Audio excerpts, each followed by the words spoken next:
ერთიანი ნაციონალური მოძრაობის აჭარის ორგანიზაციის წევრმა დღის ცემის ფაქტთან დაკავშირებით პირველი კომენტარი გააკეთა. ლევან ტეტემაძე ჩვენთან საუბრისას ინციდენტის დეტალებს იხსენებს და ამბობს, რომ უცნობი პირები მას გუშინ ტელეფონით დაუკავშირდნენ და შეხვედრას თხოვეს.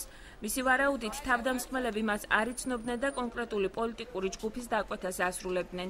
ცემის ფაქტს კი ტეტემაძის განცხადებით ბევრი თვითმხილველი ყავს, მათ შორის თავისივე მცირეწლოვანი შვილი. ტეტემაძემ რალობითი დაზიანებით ამ დრომდე რესპუბლიკურ საავადმყოფოში რჩება. შეგახსენებთ, გუშინ დაახლოებით დღის 2 საათზე ნაციონალური მოძრაობის წევრს უცნობი პირები თავს დაესხდნენ და ფიზიკურად გაუსწორდნენ.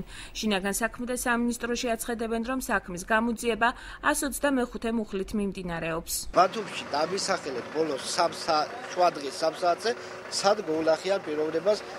კიდევ კარგი ხალხი, ჩემი შვილი შეესწრო ამ ყველაფერს.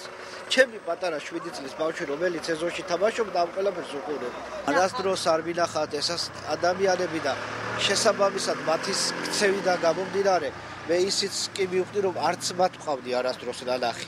იმიტომ რომ გვერდზე დამიდგა და კიდევ ჩემთან დარეკვას ცდილობდა, რომ გაეგო სად ვიყავ. აქედან გამომდინარე, მივხვდი, რომ ეს ადამიანი მე არ ვიცნობდა. უბრალოდ ვიღაცისგან მიიღო დაკვეთა.